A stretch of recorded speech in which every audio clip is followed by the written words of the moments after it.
We're a conservation center.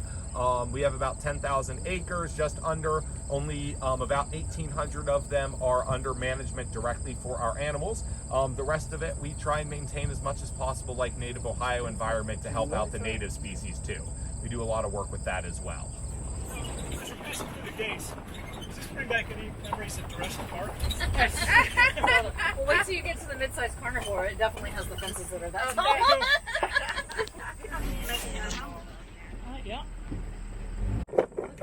That is the that and the bucket are the call for the rhinos. They actually identify individual voices. I am the newest member of our Wildside team. Come on, Rhino. She is maybe a little less familiar with me than some of the other ones, although it's mostly the bucket that she's going to be interested in. Come on, Rhino. So do feel free to reach out and pet her, guys. I'm going to start feeding her for now, just like that. So go ahead and we'll pass this back, folks. Everybody should be able to feed her at least once. I got a pat, so I think I got to pat the horn. Oh, yep. No, good. Anybody else? So go ahead and come on, guys. Rotate in and feed her or she'll get bored. Go ahead. It's okay. I can't move it. It's okay. Yep. But one piece at a time, so we don't go through it so quick. Yep. All good. All good. Want to, Mom? No, I don't. Ooh, I shouldn't. Sorry, Mom. I'm Yep, and if she comes over and she's having a hard time finding you, just kind of tapping the side of the truck, because she's going to have very poor eyesight, but a great sense of hearing and smell. Got it? So, yeah. Yep. You got it? There you go. That left hand here. You're not. Yep, so the greater one-horned rhino is a jungle rhino from the South Asia. They really like to live in low-lying river valleys. Okay. The only one's not afraid. I'm not afraid. I'd throw that whole thing in your mouth. You're rubbing your eye on it. But they have very poor eyesight. They're gonna, come on, Rhino. Okay, come on, Rhino. All right, so those are our Persian onagers. They are going to be fairly closely related to horses. These, we do have 18 out here. There's a fair few over this rise. We have 18 mares and 7 stallions who are not out right now. That is actually about half of the Persian onagers in North America, and many of the other ones have actually come from the wilds. They'll only reproduce with other Persian onagers, to my knowledge. They are a wild donkey species. They've never been domesticated. People have never used them as beast of burden. They are way too mean for that. Yep, they kick, they bite. When they do come to the truck, they are a strict 100% no petting animal because of that. So these animals are unfortunately critically endangered in the wild. There's only about 500 of them left. Yeah, but so this is a species we've successfully had offspring using artificial insemination. So we have about half of them. Many of the other ones came from our animals' very limited genetic diversity. We are hopefully starting our breeding program again soon. We will take the girls born using artificial insemination and put them in with the unrelated stallions, hopefully some point soon. No facility had ever successfully had a foal using artificial insemination from a wild equid of any kind before.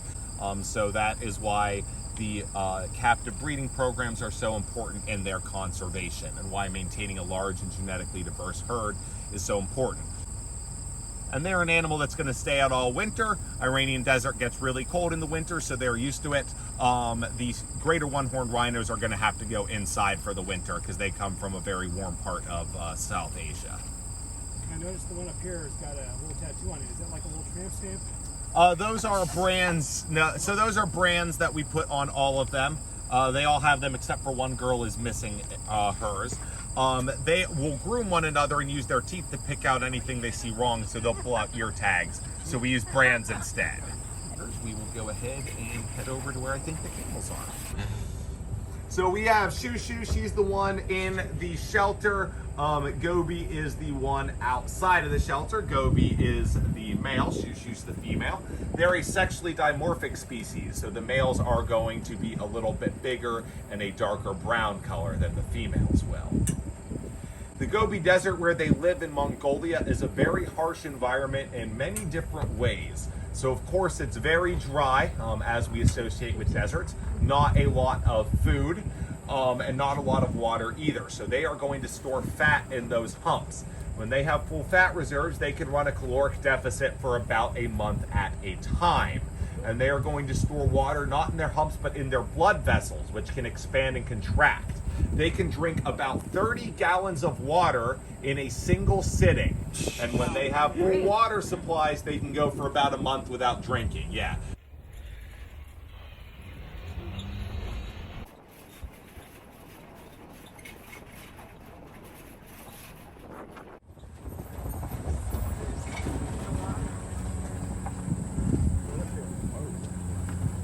So these are our Przewalski's horses.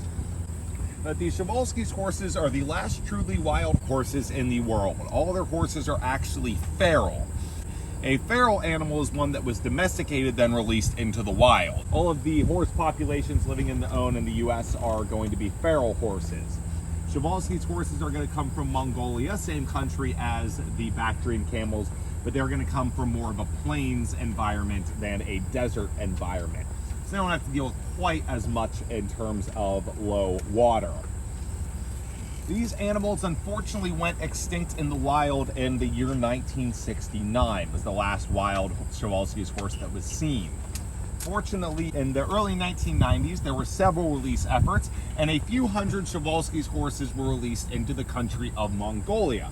And now there's about 2,000 living there.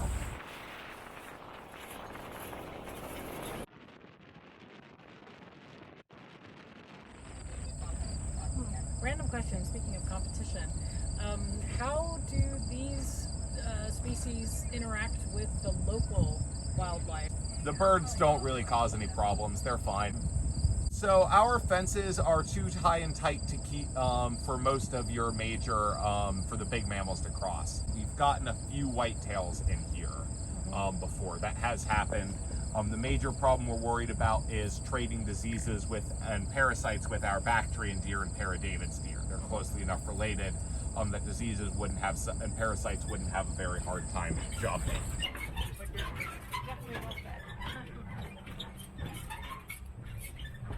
They are a really pretty color. This is Jaden. We had 3 males pulled out of the herd because they got injured. In his case, he's missing that right horn. The SICHUAN TAKIN. Yeah. But they're herbivores. Oh, they are? Oh. Yes, yes. Yep, don't mix any carnivores with any other species. Yeah. Don't mix carnivores with carnivores or carnivores with herbivores. Yeah, the SICHUAN TAKIN, we have about 45 or so SICHUAN TAKIN here. And a lot of species, the males will fight over territory they know the females will go in, or they'll fight over a group of females. And the Takin, they are going to be mixed male-female herds, and what they're going to do is every single time a female goes into heat, the males are going to restart the fighting process. So they're fighting a lot. So there are actually 2 other male Takin in here who got injured. Jaden kind of likes to hang out up here. They like to hang out down over the hill. So these species are related to goats and antelope. They come from the Himalayan mountains. So they are fantastic climbers, fantastic jumpers. They're going to be able to jump about 7 or 8 feet straight up and have an 8-foot horizontal leap without a running start. Yeah, outstandingly athletic animals. And the males, he's probably about 700 pounds. They can get a little bit bigger, up to about 800 pounds. Females can get up to about 500 pounds. Look at the ears. These guys are beautiful. Look at the ears. Oh, they're so much bigger than you think. They're like cows. I mean, they are. And what are they? These are our Banteng, sometimes known as the jungle cows. They are the same genus as domestic cattle, but a different species. So these 7 here are all females. Females are this really pretty chestnut color. The males are a dark blue, almost black color. You can see those white rumps coming from the jungles of Southeast Asia. Very, very densely vegetated environment. So because they're so social, they are going to follow one another using those bright white rumps. Kind of play follow the leader. So I was kind of talking about, we have about half of the Persian onagers, we have a third of the Banteng in North America, we have about a third of the dholes. The Paradavid deer we saw very briefly, we have about half of them. We tend to focus a lot on some of the rarer species that a lot of zoos don't have for various reasons. Dholes tend to be shy, you know, Banteng, onagers, Paradavid deer, people look at them and go, oh, that's a cow, or oh, that's a deer, and get bored and move on. Look at the plumage. Oh my gosh. I love them. Wow, they are really not bothered. Nope. They cannot be bothered. He's just laying in the middle of the road. He wants out. Just the world's largest bird species. Also a flightless bird. Oh, this is Kicking Wing. And the one closest to us is Dark Feather, and we have 3 ostriches. 2 of them have very distinguishing features, and the other is very average. So our third ostrich is just Other One. Kicking Wing, Dark Feather, and Other One. Yep. That's quite the toenail. Yes, it is. That is quite the talent. Eating the green. So these animals can run about 45 miles an hour. So they have very, very strong legs. They have been known to kick and disembowel lions when running away doesn't work. Oh, I like the handy measuring stick. Yeah. Uh-huh. Their blue tongues. I love their tongues. Their tongues are awesome. Let it go once he's grabbed it. Hi. So I'll start, Yeah. it's not quite 8 pieces, but I'll start passing them back so you can feed folks, and go ahead and feed them 1 leaf at a time. That way everybody will have the opportunity to feed them Why multiple don't you times. start, since he's right here? Okay. No, I found you. I can't reach your neck to pet you. Well, wait till he gets around, I guess. Uh-huh. Yep. I have not. Oh, you have not? I have not. Get up here. Yep, there's plenty of lettuce for everybody to feed. Multiple times, so go ahead. Let's see if I can do this. Oh, yeah. No, hold on. He's okay. Oh, careful, A few Stefan. more pieces, and do feel free if you would like to there, feed big both guy. of them. There should be more lettuce making its way to you folks in the back. Here, can I? You're breathing on me. Can I have one? Yeah. Oh, here. You don't want to do it, Mom? The tongue is about 1.5 feet long. You can see how well it curls and grabs. They're going to use that to reach up into the trees and get as many leaves from as high up as possible. That's also why they are so tall. Hey, rhinos. Baby's not as afraid. Whoa. What's at stake?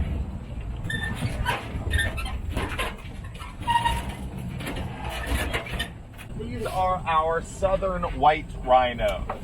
So this is much more of a plain species of rhinos. The rhinos we saw before were the jungle rhinos. Longer horn, don't have to worry about them getting stuck. Female greater one or southern white rhinos are going to weigh about 400 to 4,500 pounds. So it takes a lot of water for an animal that big.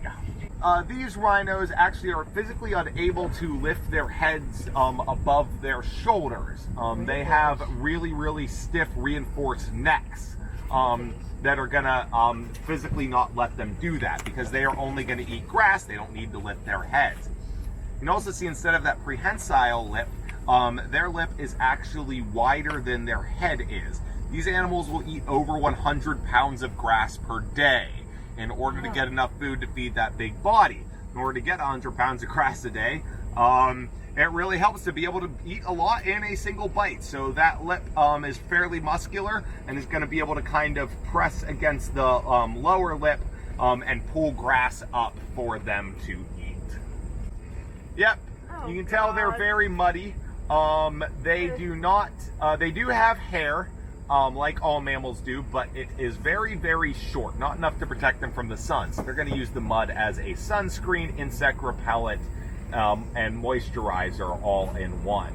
Yeah, so it's its skin, it's going to be about 3/4 of an inch thick skin, not nearly as thick as the greater one horns, but still pretty thick. You'd imagine the cracks in that will hurt a lot, so the moisturizer is important.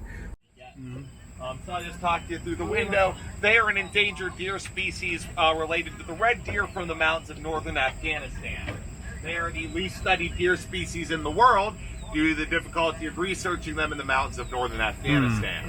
For many reasons. So we have them here as part of a breeding herd. This is another species. We have about half of the ones in North America. I believe we had 8 or 9 fawns born for the Bactrian deer this year.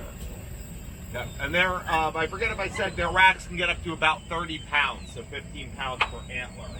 Pretty serious neck muscles on these guys. Yeah. And they just started their mating season a couple of weeks ago.